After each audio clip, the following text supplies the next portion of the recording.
So let's take a look at drummer.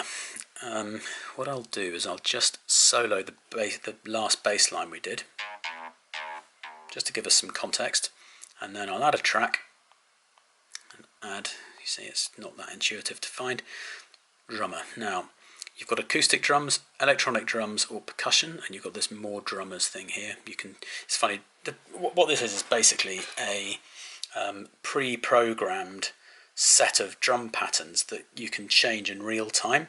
So it'll start off with a kind of set piece, and then you can change it and adjust it as the track goes on. It's a really cut down version in GarageBand for iOS. The version in Logic is much more extensive, but this is still pretty much the same thing. So, I don't know, it's a bit weird having drummers doing electronic music like big room EDM, tech house and dubstep. But for acoustic it is actually quite convincing.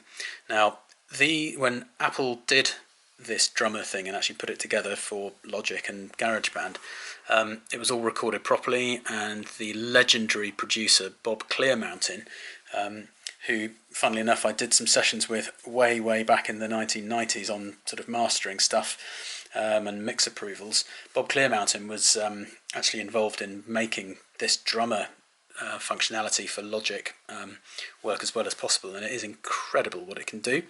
For dance music it's maybe not that great, but I find it pretty handy sometimes to come up with just some new lines or some playing that I would never have programmed in myself on a sequencer. So let's just have a crack at what some of it can do.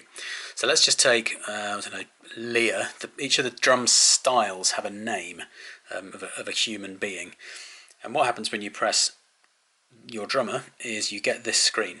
Now here, after hours is the name of the sort of part, the section, the default pattern that the drummer is going to start with. So if I press hardwire, done, that will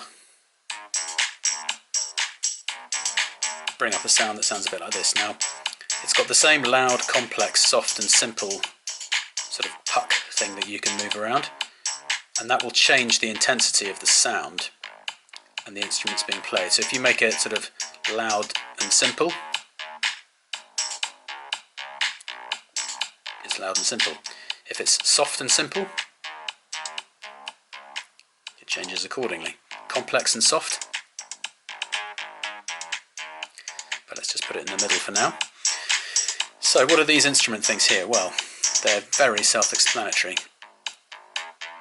So they are the actual instruments. So if you want a kick drum, put kick drum, press on it. Clap. So that's a kick and a clap playing now. That's just the clap. So that's kick, snare and claps down here. These alter the number of the way they're played. And then if I want a tambourine, shaker and hi-hat, put it up on complex, and then a bit of percussion, which I don't like the sound on that too much, but you get the general idea. And then fills obviously makes, there you go, when it comes to the end of a cycle, it'll be more or less busy depending on how far down the slider you want your fills to sound. So on maximum busyness,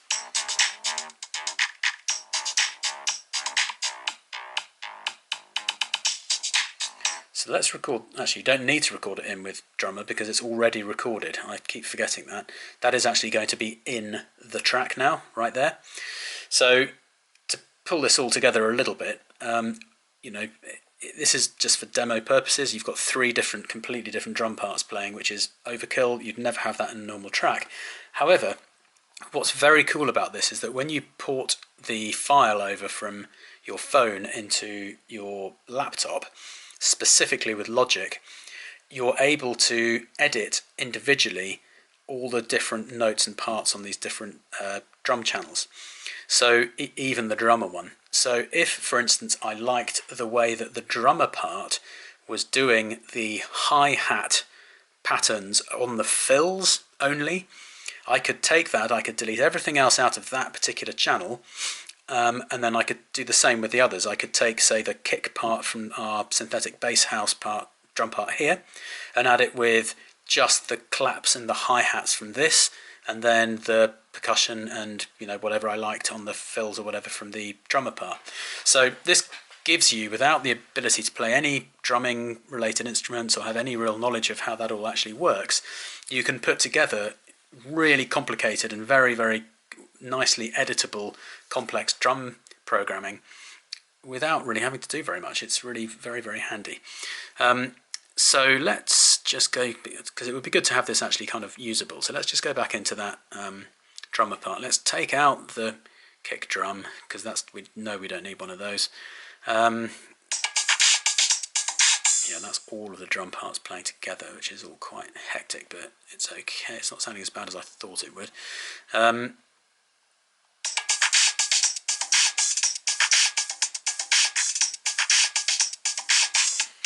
you know what? On the little speaker on the phone, it doesn't sound too bad. It'll sound awful on decent headphones, I'm quite sure. But for now, just to kind of get the beat going and get the track going, it's absolutely fine. So there you go. That's how you can make some decent drum parts using GarageBand. We'll touch on strings and a couple of the other instrument types in the next film.